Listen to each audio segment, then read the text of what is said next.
오늘 말씀 제가 전할 시간이 잘해야 한 10분 정도밖에 안 남은 것 같은데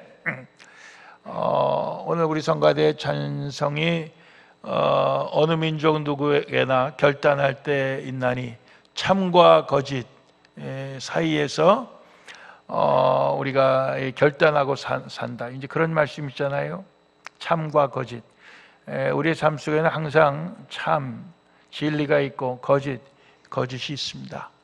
그 속에서 우리가 늘 분별하고 결단하고 그러면서 살아야 되는 것이 우리 크리스찬의 삶이라고 믿습니다.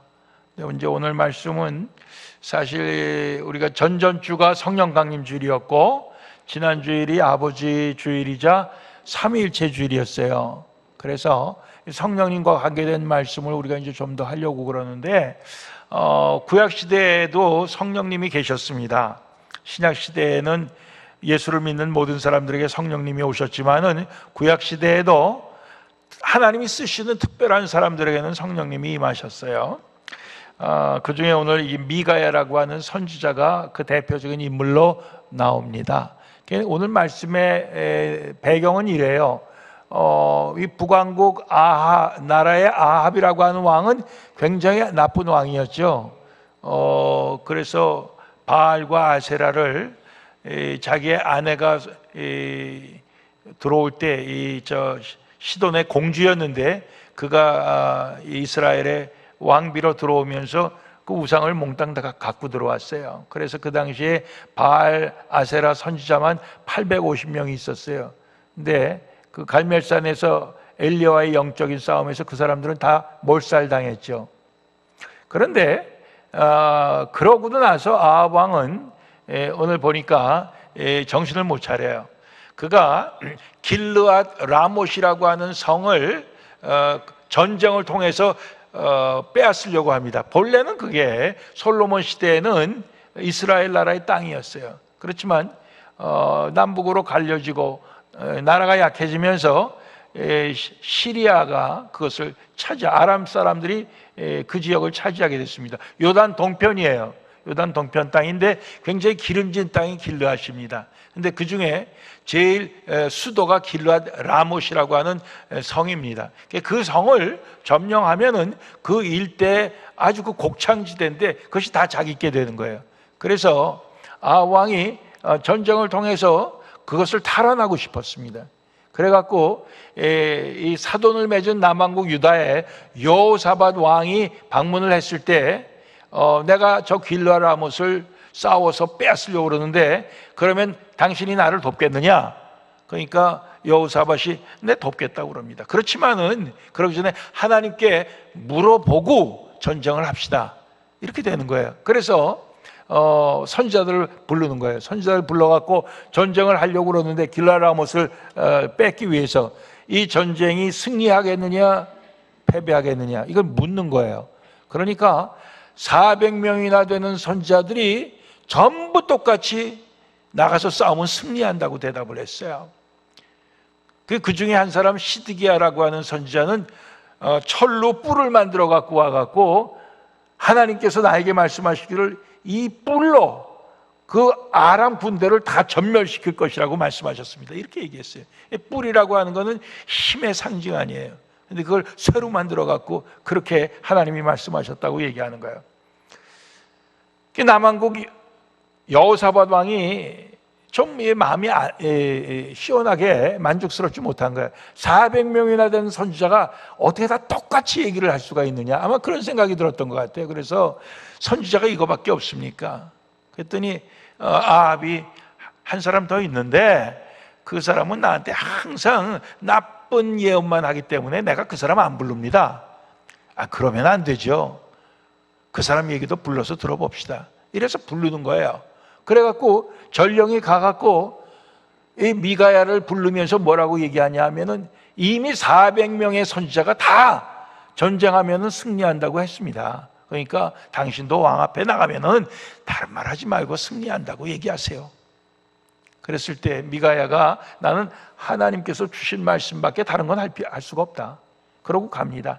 그렇지만 왕 앞에 나아갔을 때 그가 왕이여 길르앗 라못에 가서 전쟁에서 그 성을 취하소서, 승리할 겁니다. 이렇게 먼저 말을 해요. 그거는 아합 왕이 듣고 싶은 말을 그냥 비아냥거려서 비웃으면서 한 얘기예요. 그러니까 아합도 눈치가 있잖아요. 그래갖고는 내가 너에게 몇 번이나 말을 하게 해야 하나님의 이름으로 참말을 하겠느냐, 이렇게 얘기하는 거예요. 그럴 때 비로소 얘기하는 거죠. 하나님께서 나에게 말씀하시기를 결국 이 전쟁에 나가면은 이 왕은 여기에서 죽음을 당하고 군사들은 다 흩어져서 자기 집으로 가게 됩니다. 이렇게 얘기를 했죠. 그랬을 때 그 철로 된 뿔을 갖고 왔던 시드기야가 이 미가야 선지자의 뺨을 후려치면서 뭐라고 얘기하냐면 하나님의 영이, 여호와의 영이 나를 떠나서 어떻게 너에게로 갔단 말이냐, 이렇게 얘기를 하는 거예요. 그러니까 내가 지금 말하는 그것은 거짓이다 이거예요. 하나님의 영이 내 가운데 있는데 어떻게 내가 그런 말을 하느냐, 이렇게 얘기하죠. 그랬을 때 미가야가 한 내용이 이런 겁니다. 내가 보니 하늘에서 천상회의가 열렸는데 하나님께서 누가 저 아합을 꾀해서 전쟁터에 나가 죽게 하겠느냐, 이렇게 물으니까 이 사람은 이렇게 저 사람은 저렇게 막 이렇게 얘기를 하는 중에 어떤 자 하나가 말하기를, 제가 묘수가 있습니다. 제가 선지자들의 입에 들어가서 거짓 영을 가지고 들어가고 그들 속에 다 집어넣겠습니다. 그러면은 그들이 하는 그 거짓말을 듣고 아합이 전쟁에 나가게 될 것이고 거기서 죽게 될 것입니다. 그래, 그거 좋다. 내 말대로 이루어라. 그래갖고 이 자가 가서 그 400명이라는 선지자의 그 속에 거짓 영을 집어넣은 거예요. 그래서 거짓말을 한 겁니다. 왕이여, 반드시 승리할 것입니다. 전쟁에 나가소서, 이렇게 얘기한 거예요.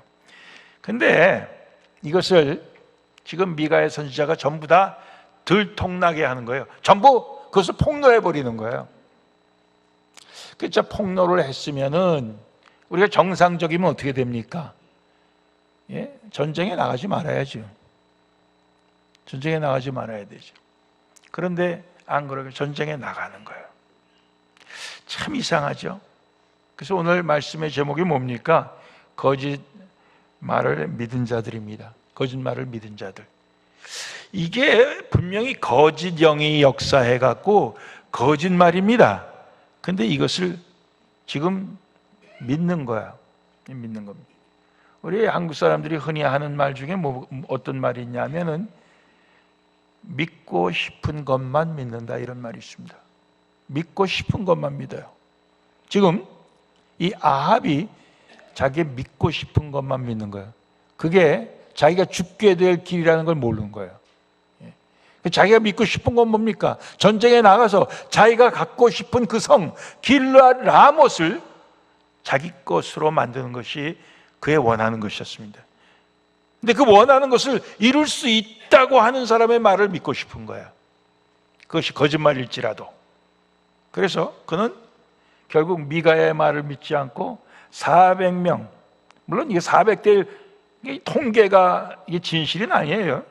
우리가 이 다수결의 원칙, 그게 다 좋은 거 아니지.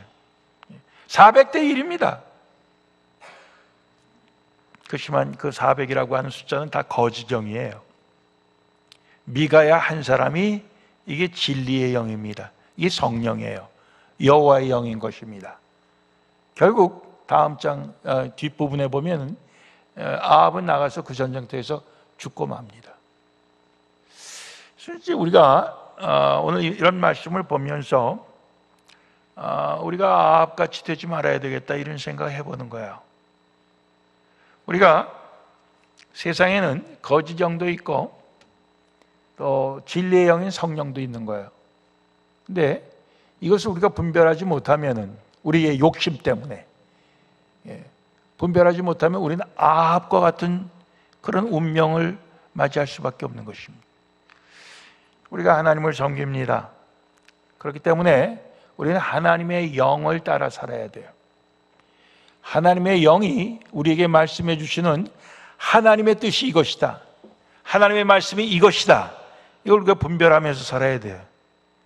그러나 우리의 욕심이 따로 있으면은 그 말을 해줘도 우리가 그 말을 듣지 않고 믿지 않게 되는 그런 경우가 아합의 경우인데, 그 아합의 경우가 그때만, 그 사람에게만 있는 건 아니라고 생각합니다. 우리에게도 있을 수 있어요. 그러니까 우리가 지금 성령 강림 후에 오늘이 세 번째 주일인데, 우리는 성령님의 인도하심을 따라 살아야 됩니다. 거짓의 영 따라 살면 우리는 죽고 말아요. 예?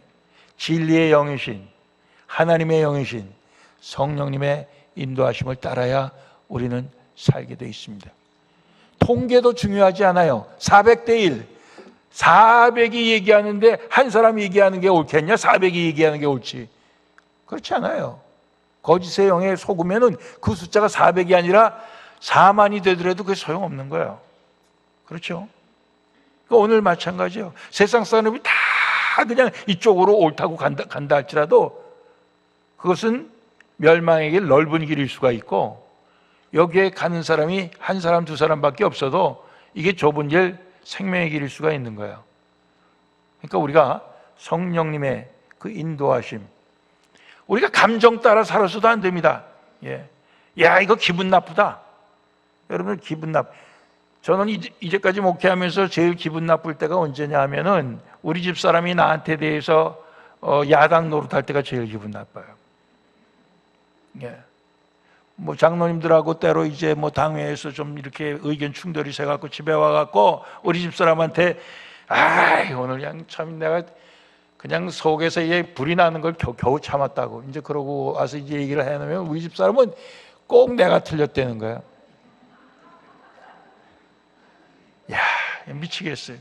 난 당신한테 내가 얘기 안 할 걸 또 한다 오늘. 그러는데 그래도 기분이 나빠도 또 이렇게 생각하는 사람도 있구나. 또 밤새 이렇게 자면서 또 뭐 그 입장에서도 한번 생각해 봐야지.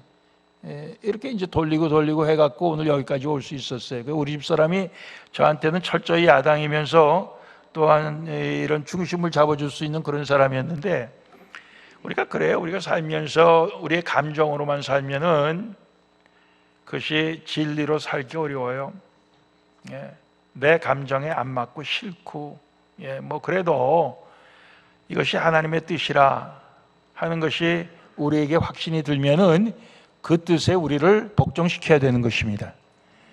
그것이 바로 생명의 길이에요. 그것이 복된 길인 것을 믿습니다. 우리 불렀던 장로에게 하나님께서 오늘날까지 부어주신 은혜가 그겁니다. 우리가 거짓을 따르지 않고 진리를 따를 수 있는 것도 하나님의 은혜예요. 그 하나님의 은혜입니다. 오늘까지 우리가 하나님의 은혜 속에서 그렇게 왔습니다. 주님 오시는 그날까지 우리가 계속해서 그런 하나님의 은혜를 받을 수 있기를 원합니다. 우리의 욕심 내려놓고, 욕심 내려놓지 않으면 우리는 거짓 영에 속아요. 우리는 하나님의 말씀, 성령님의 그 진리의 영만을 따라갈 수 있는 우리 불렀던 장로가 될 수 있기를 소원합니다. 기도하시겠습니다.